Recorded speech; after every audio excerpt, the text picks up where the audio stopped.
Hello and welcome back. To get right into it, this is a spoiler review, emphasis on the spoilers for this video, of Rule of Wolves. I don't know why I said Rule of Wolves. Before we get into the actual book itself, I want to just talk about the six predictions that I had for this book in my last video. Number one, or what I asked, what I wanted to happen, and then like predictions and stuff. Number one, I wanted the Fierda plotline and stuff to be over with and focus more on the Shuhan and Novi Zem and like other countries.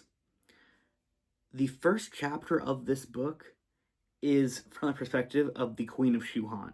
Shuhan is an incredibly integral part of this book, which is amazing. It's what I asked for. And the Fierda plotline is resolved in this book. So that did happen. I didn't predict it. I just wanted it to happen. And so that happened. Two, I said the Darkling should die, which did not happen. I predicted that Nikolai was probably going to die. That did not happen. Nikolai did not die. I said we better get a kiss or confession of love between Nikolai and Zoya, because what I thought was going to happen is like a final battle thing. Nikolai is going to like heroic sacrifice thing, and then at the end of the battle, as Nikolai is like dying in Zoya's arms, and then they confess a love for each other. So that did not happen. We did get confessions of love for each other. That we did see a kiss several different times where they kissed each other, because they just end up together, and that's Endgame is Queen Zoya and future King Nikolai. I will say, though, the last two predictions. So this is kind of a two-part thing. I said that Genya would get pregnant and that David would die. Now, for the first part, Genya getting pregnant, that was not outright said not happening, but it didn't happen. I mean, it might be retcon later, but that didn't explicitly say it as a thing, so I got that wrong. But I called David's death. It felt like it was going to happen. It felt like the right time kind of thing for that.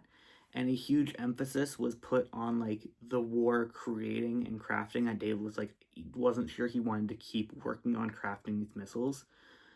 Very much like Oppenheimer-y kind of. And yeah, David, I mean, I don't want to be too happy about it because obviously he died and that was very sad. And it impacted the characters a lot and it was a very sad part to happen. But he died, and I called it. But so that is a, what is that? That's a 3 out of 6. 50% prediction. That's a fail. But I called David. That was like the out there guess. So I'm happy with that, kind of, that I got that right. Now onto the book itself. So, this book is, and I feel like I'm just like a broken record with all these books, but I'm going to say it again. This book is absolutely amazing. I think it is genuinely,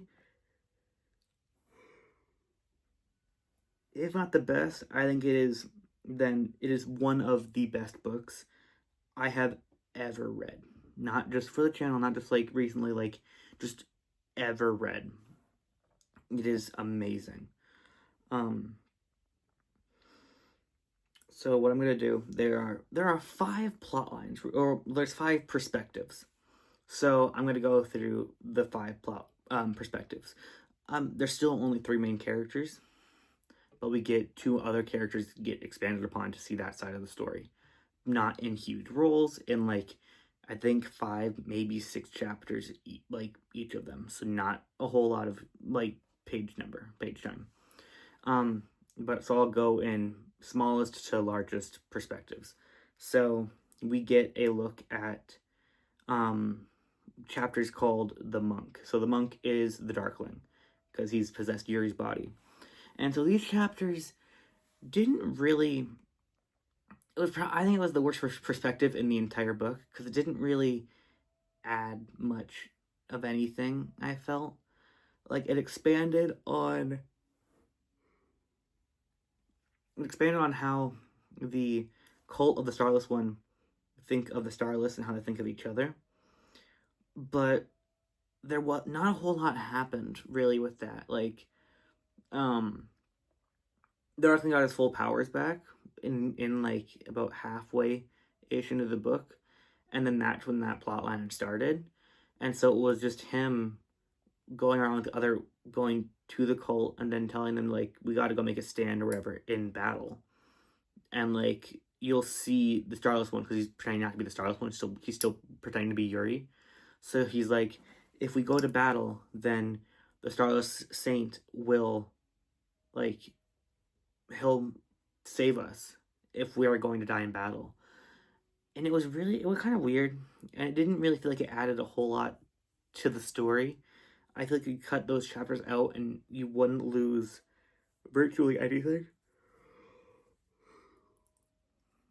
I don't. I really. It felt like padding a bit, to be honest, which is unfortunate. Um, but they chapters themselves were pretty short and didn't take up a lot of time, and they were still interesting to see his character and his thought process, especially since his character's been like the villain essentially since all the way from book one, of the franchise. So that was fun. That was interesting to see. It was just it felt now like looking back at the end of it overall, it didn't feel like it added a whole lot of substance to the book itself. Like we saw a bit of the plight that was already happening. So it's like there wasn't any new information there. We saw a bit more of how the cult works with each other, but it didn't end up coming into play at all. And the whole big, oh, we're gonna go make a big old sainthood, like the Stars One will make a spectacle in this middle of the battle. That didn't really happen. So it felt just kind of like without payoff. It felt like there was no payoff to what they were setting up in those chapters, which again wasn't a whole lot of stuff. So I don't know. It felt almost. I felt like there wasn't like enough substance to the chapters themselves for it to be a meaningful part of the book. It felt just like a little. It kind of felt like padding, where there's stuff in that that's interesting, that's good to like build out lore, but there wasn't any stuff that actually was like story related or important. Um, oh God, I keep yawning. Okay, that was one of the plot lines. Another plot line, the second minor plot line was from the perspective of Mayu or Mayu. I'm not entirely sure. It's Mayu. So she is the only surviving royal guard of the Princess Henri or Henry from the Shoe from last book, and she pretended to be the princess and killed Isaac in that storyline. Very like Romeo and Juliet kind of thing. And so her plot line, the only reason we had her perspective was so that we could see a resolution to the Shoe stuff, to the Shoe plot line with the assassination plot and all that kind of thing, which was very background only on Isaac's last book, so I didn't mention it a whole lot. And it also felt like it seemed a bit easy. So, I'm gonna just say Mayu. So Mayu, Tamar, and the princess all went back to the Shoe, and were like told diplomats and everything what was happening, and then to try to trick the queen, which her name, let me pull it up because it's the first chapter. Queen Maki was, they were trying to bait the queen into activating her metal soldiers, her like the cure guard, and so they used that to then follow where that facility was, which the queen then used that to trap them. It was a big back and forth. that led to the grandmother of the queen and princess to take the queen title back. Um, and so that's where that storyline ended. And then all of the the Kier Guard were released from like their servitude to the Shu, but um, part of that like political stuff, which was very fun to read about for me at least, is they can't be like fully free because the public can't know they're without the Kier Guard, because then they would turn on the Shu royal family, and it'd be a civil war. So they can't have that. So what happened was all the Kier Guard were able to go and help Ravka, because the Shu couldn't give allies to Ravka publicly, because then that started a war between Fierda and Shu. But the Kier Guard aren't real, so the Shu can give that to Ravka without publicly siding with Ravka. And so that was kind of nice. That was how that plotline factored into stuff. But that overall, yeah, just kind of like a little side plot thing. Which, now to get to the actual main stories. And I think of the three, I think the worst one was probably Nikolai, because he didn't really have his own his own arc in this story too much, it felt like. Part of the problem I feel was there was a lot of overlap between him and Zoya, which there was a lot last book. But Zoya's very easily identifiable as like all the Grisha stuff is to Zoya, and so Nikolai doesn't really have like his thing, because like it's like, oh, the military stuff, but then Zoya's also the general of the second army, so like she's also in the military stuff. So Nikolai doesn't really ever have like, this is his plot line. And like his thing was kind of trying to get rid of the demon, but now he's kind of on terms with that in this book. So he didn't really have dedicated like, this is my plot line. It was like he was very much put himself on in the forefront of battle throughout this whole book. There were 3 distinct battles in this book that I can, or I guess 4. I'll say 4. There's the opening one. There's like an early battle where Nikolai's out on the front lines and everything, and it's where it's revealed about the antidote with the path to the Novi Zem, the Grisha, the Judah Prem antidote for the Grisha, which was an amazing scene that was one of my favorite scenes in the entire book, to be honest, is when like the end of the battle, because the Fierdans all retreat when all the Grisha are released, and it's like, oh, we just lost all of our soldiers because we didn't bring a ton of ourselves, and so they all like retreated a lot of it. And so then seeing like the Grishas that we know, like Adric and Leonie, be like talking to the Grisha who were just freed, it's almost like mind control, because the drug's so powerful, it takes over everything you do and think and see and say. Like, you can't think, you don't process who you're looking at, you're just seeing somebody in the way of getting more of the drug, which is just horrible. And so that was a really powerful moment, I felt, at least for me, where all of them are like waking up and are like, wait, like Adric, like Leonie, where am I? And like didn't know, like that was a very powerful scene, I felt, to me at least. I thought that was a very, very good scene. And Nikolai's right there and everything too. Nikolai's in the forefront of battle almost like the entire time. In retaliation to that, you have the bombing of Os Ulto, the capital of Ravka, which was thought to be impossible. Done by the Fierdans, and they should not have been able to. It's never really explained as to how, like, because Ravka's intelligence was like, oh, the Fierdans can't get flyers this far into the country, and then they did, and then they didn't really explain how it happened without them knowing that could happen. It wasn't really, but that's a minor nitpick. The bombing of Os Ulto was very interesting, because Nikolai let the demon free because they're kind of one and the same now.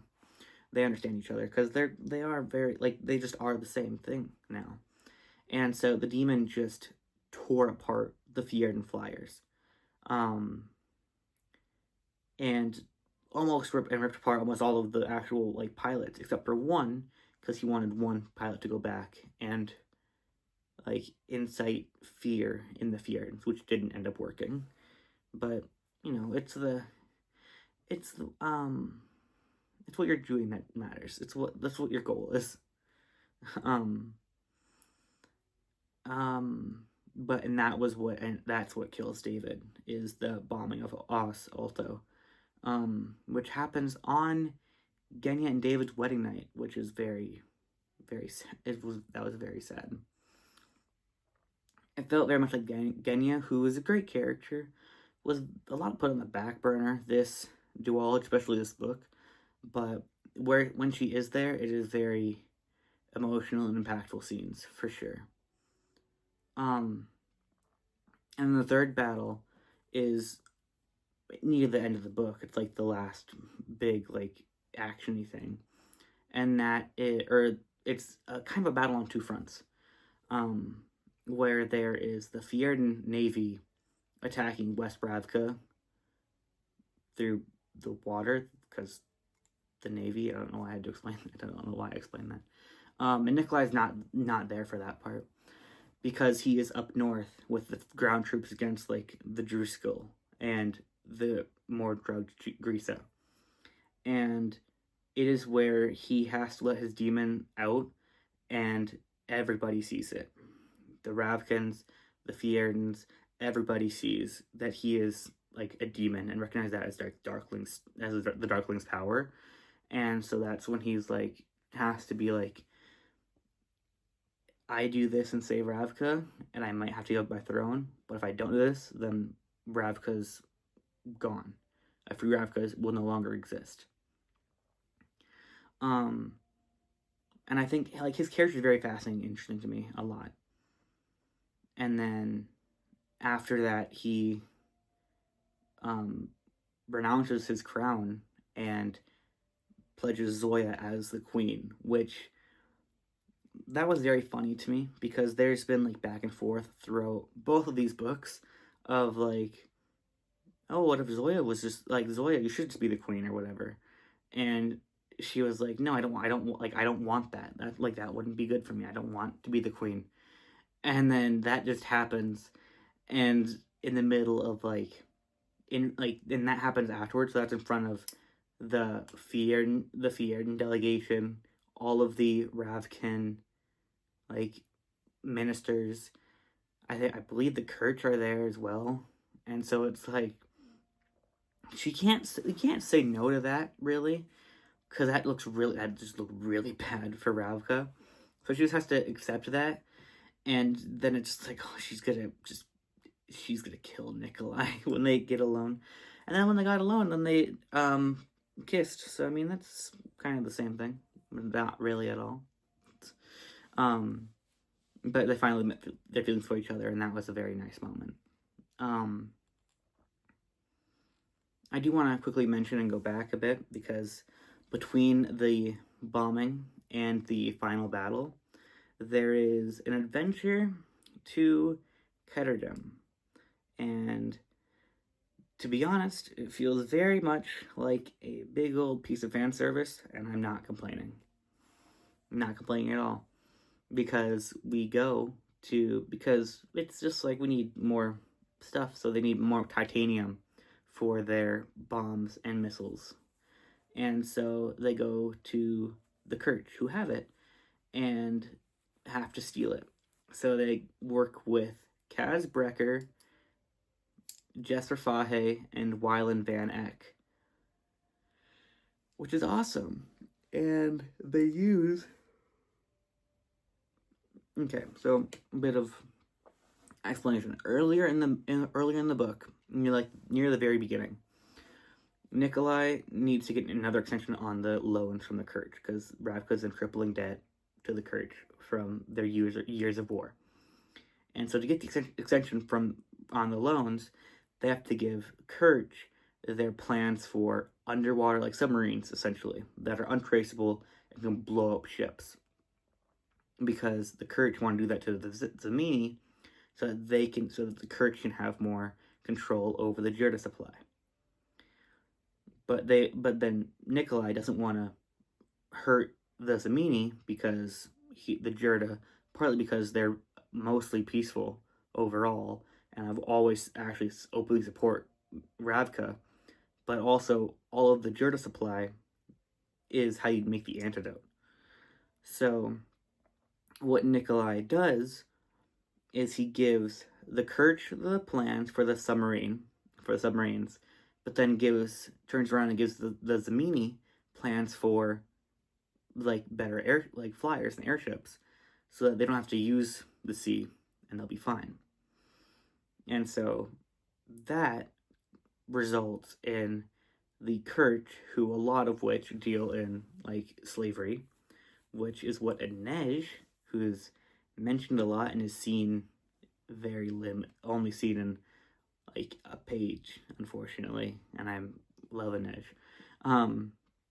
But so Inej, the Wraith pirate who goes around killing slavers, is not great for money in Kirch.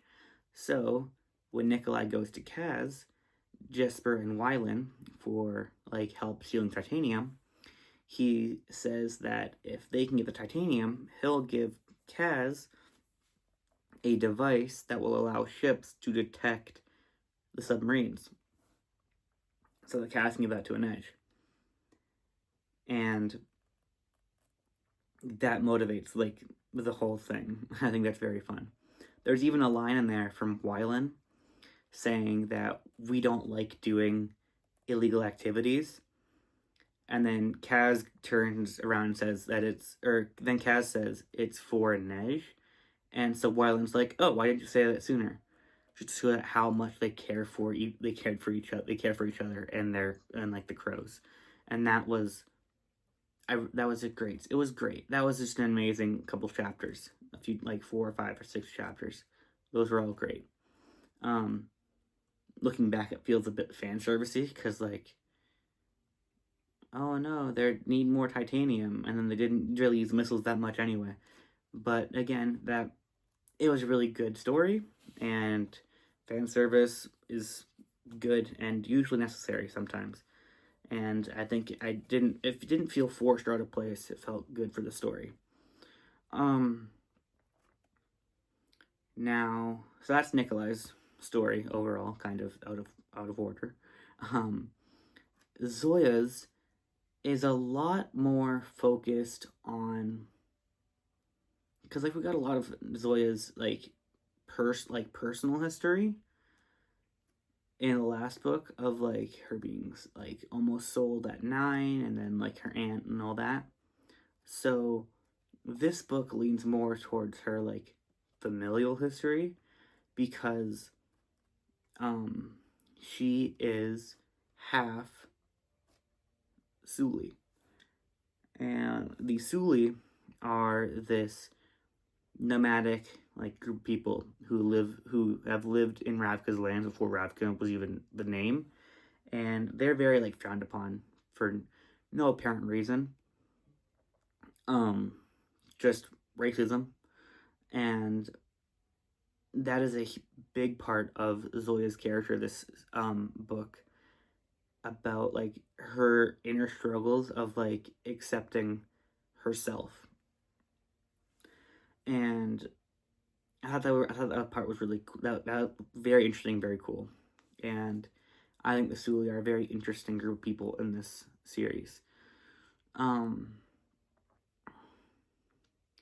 Zoya also gets a lot more powerful in this book, and we see a lot more of different sides to her. Like in this book, we find out that she has a secret garden. Because Zoya is like this big tough general. She wouldn't have like girly things like a garden, but she keeps a garden and plants different like flowers and plants for everybody that dies, so that she remembers everyone. And it's really sad because, I mean, like, that's an amazing, like, that part really helps build her character so much, and she is my favorite character, and it was close before, and it's no longer close. It's not close in the slightest. Zoya is my favorite character in the entire franchise. I think Zoya, then Inej, and then Nikolai, and then Kaz, I think.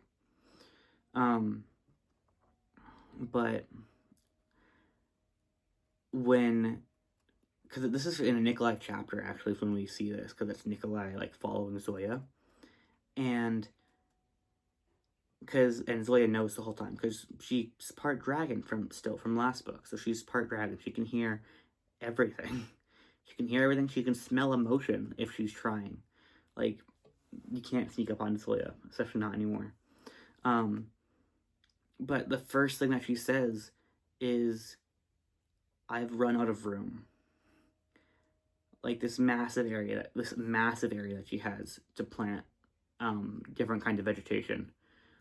The first time we see it, and the first time she talks about it, is saying, "I don't have enough room," which seems very much like a minor thing, but it puts into perspective so much as to how much loss Ravka as a whole, and Zoya specifically, has had to deal with and go through and move on from.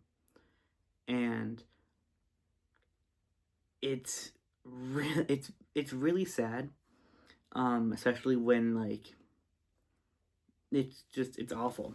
And it's amazing that she has that. It's amazing that she has, like, this thing of remembrance for everyone, and that's just beautiful and amazing. But then it's just so sad that the first thing we hear is, "I've run out of room." And if I'm remembering properly, this is, I think this is before the bombing. Or no, I don't remember. It's probably almost reading the book, so with reading books, like, fast, I'm not very fast by most standards of what fast would be, but I read the chapters, like I don't break too long between chapters, so it's like I don't remember the exact order of things. But I now want to say it's after the bombing, and so because I think it's her looking for, like, a spot for David, like, for plants for David, and she's like, "I don't have any more room," and it's like, yeah, Ravka has been in constant war with everyone, and then they just in Shadow of Bone had a massive civil war, and now there's just this massive bombing of the capital where all of the Grisha live, that almost took out the school where little kid Grisha go, which that would have been just very dark and sad. But her character is so amazing, and the writing is very powerful and very emotional, and it's very fun as the reader to read about this hugely powerful character having to deal with, like, these very human things, like loss, and, like, dealing with that. And that seems kind of silly to, like, but so often you have, like, there's very few times where, like, a story will pause for grief. Like, think in Star Wars, right? Like, there's no spot where the story kind of pauses a minute to be like, "Oh, we lost all these people." Like, there's never a spot in the story where it's like, "Oh no, we just blew up Alderaan." Like, it's just kind of like a thing that happens and they kind of move on. But, like, they sit and they stop for this, like, whole chapter dedicated to this, of, like, it's grief, and it sucks to go through, and that was a very good part of the book to me. I thought that was a very standout part of this book for me. Now it got okay. Moving to more lighter topics. She's a dragon. She just fully turned into a dragon, and it was awesome.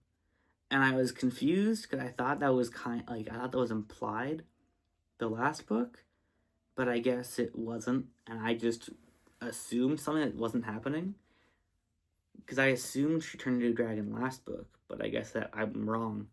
But she turned into a dragon this time, and it was awesome. And she's this massive dragon who like breathes lightning, and it was awesome.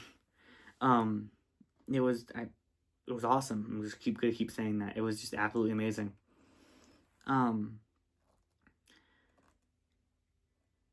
And then she is, of course, now the queen of. She is the queen of Ravka, and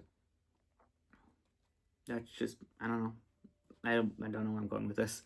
She's the queen of Ravka, and that's an amazing thing for her. I think it's an amazing thing for the future of the world. I think of this world because having not only a Grisha, but a Grisha and a Suli and a just like a female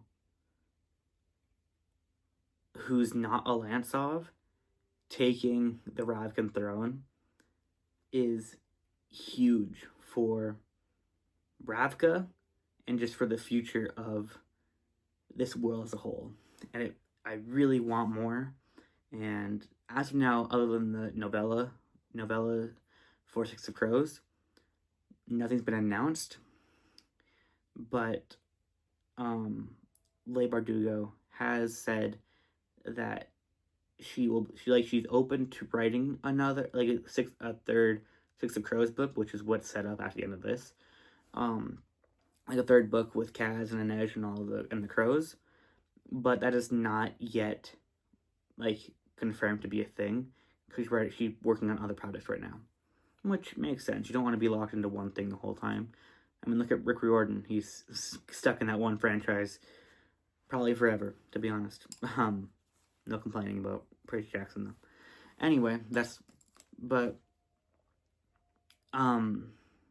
I thought it was amazing, and I really liked the book. But we're not done with the perspectives yet. There's one character I have not mentioned. And it's because I was saving the best for last. And I'm surprised to say this because this plotline was my least favorite of the last book. But I think it is the best plotline in this book.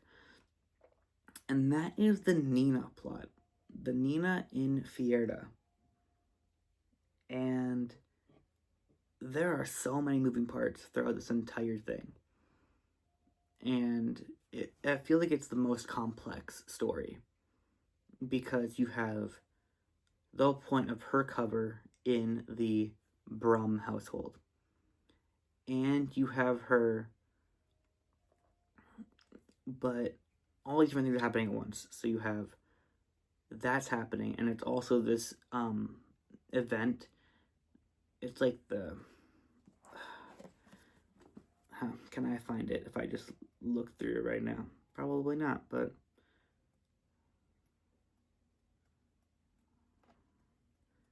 let's see. We are the dragon. Okay, I'm in Agenya. I'm in a Nina chapter. Do we get to see what it's called?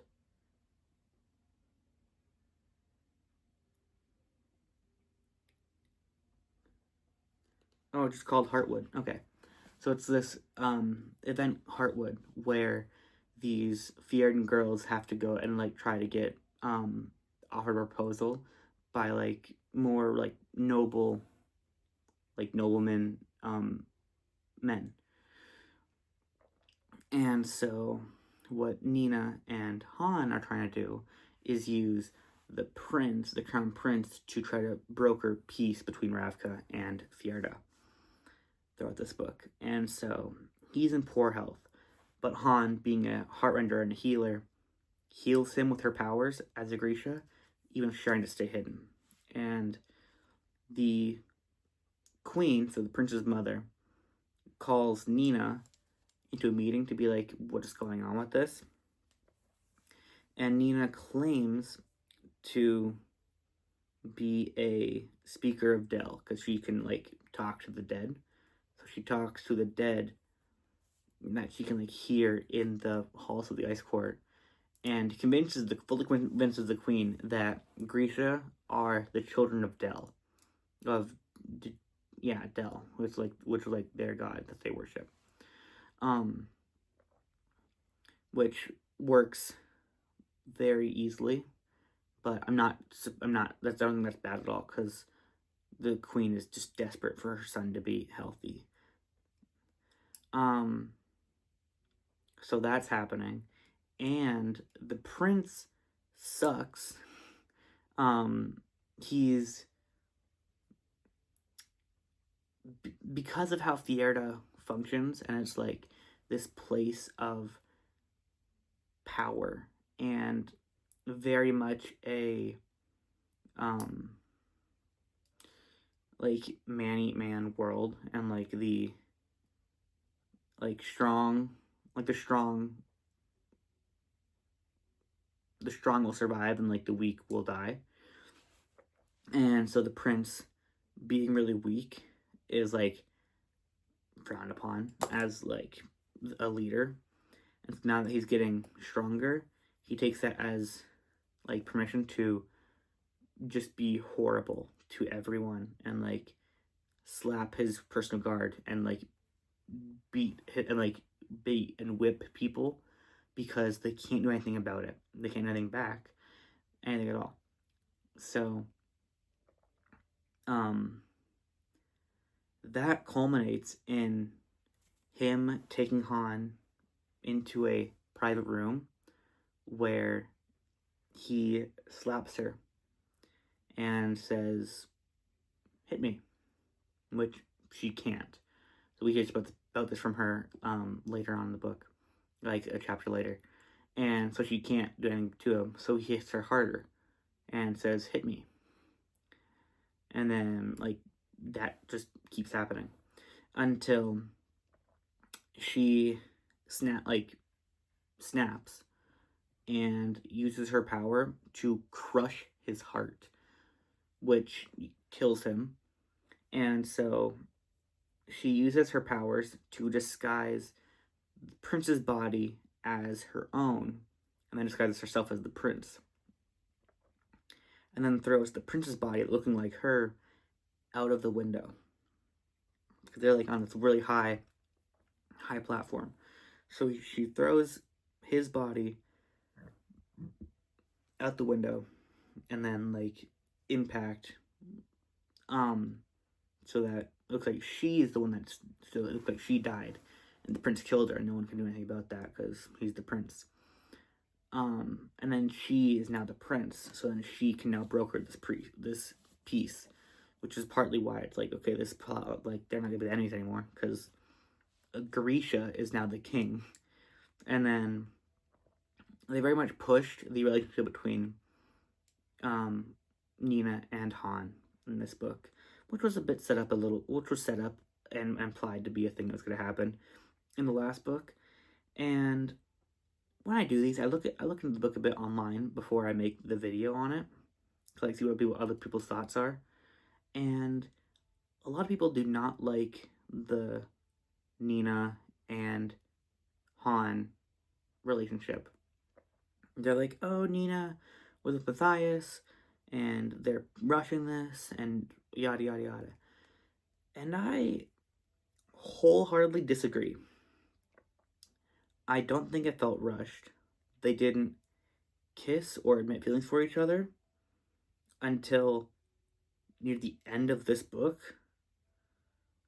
And like it has now been almost 2 years since Matthias has died. And I don't know, it didn't feel like it was rushed to me. I felt that it made sense with the characters. It didn't feel like it was, oh, Nina was never implied to be gay or bisexual before, and it was like that was always, like, she was never fully just straight. That was never in the Six of Crows. It even says, like, in that book that she'll flirt with anything, even like a pair of shoes. So clearly she has no problem between genders and between sexes. So that was not a problem to me. And then Han, there's a bit of also transgenderism, where it talks about how Han has never felt right in her body until she had to disguise herself as the prince, who of course is now disguising herself, who was born a female, disguising herself into a male's body. And she's like, I never felt more like myself than I do right now, like now in this body, which felt like a very, very, I mean, I am not trans, and but speaking to like people and friends who are trans and have read this book, that is a very good representation of transgenderism, which I'm not going to comment on that or not, really, like, my own opinions, because I don't have my own opinions on that. But like, I didn't have a problem with it. I felt like that made sense for the story. I thought that was good and fine. And now Nina's gonna live in Fierda with Han and be just the queen, which, so the king and queen of Fierda will be Grisha, which is really funny to think about. That there's like, oh, this super bigotry country is being run by people that they're bigots against. That's kind of funny to me. But no, I mean, that's kind of how that whole thing wraps up, and I really didn't go into a whole lot of detail, because while this is a spoiler review, I'm not being like, oh yeah, here's a spoiler of every single thing that happens, and every single word in the book, because that's not, if I was going to sit here and spoil the whole book, I would sit here and read the book to you, and I'm not going to do that either. If you want to read the book, then you should get the book yourself, which I fully recommend. I think this book is absolutely amazing. And I just thought that it was a very, very good story, and I really want more books in this franchise. But this is it for now on stories in this on like mainline books. If I end up obtaining the 3 other books, it's like there's one with the Darkling, The Lives of the Saints, and then there's one more. I don't remember what it's called, but if I end up getting any of those 3 books, I will gladly read them and make videos on them as well. Might be a bit different because it won't be like full-on stories, I don't think. So it might be a bit different of a review and ranking. Won't work too well. But yeah, so current rankings, which I'll make so I'll just update the ranking now for anyone watching on the Grishaverse. We have Rule of Wolves is number 1. Then we have Crooked Kingdom is number 2. Because I've gone back and forth off camera, because 2, 3, and 4 are virtually interchangeable for me. I think they're all amazing. But so number 2, Crooked Kingdom. Number 3, King of Scars. Number 4, Six of Crows. Number 5 is Siege and Storm. Number 6 is Rune and Rising. And the worst book, but still a very good book, was the first one, Shadow and Bone. Which, overall, these books have pretty much only gotten better as they go on. And I think they are all amazing. And yeah, I think that's all I really have to say for this video. So I wanted to add now here at the end of the video, because I didn't mention it in before, what my next book is going to be. And so I don't think I've said this before, but the goal of this this video series, is to read all of my bookshelf and provide a ranking so that I can get a ranking of my own opinions on these books. And a lot of these are first-time reads, and those take priority over rereads. And so the franchise, if any book in the franchise I haven't read yet, that franchise takes precedent. And so in order. So we have gone through the, I'm going to turn the camera around and I'll point out and I'll talk about what's going on with that whole thing. And then I'll end with what book we're doing next. So we've just finished the Grisha, oh, this is messed up. We've just finished the Grishaverse franchise. So that's all of up to here. This book I have not read yet, but I can't do it until I have because I'm not going to start a series I don't have the whole, all of. So that's put on the back burner. These aren't real. This book I've read before. So this we'll get back to.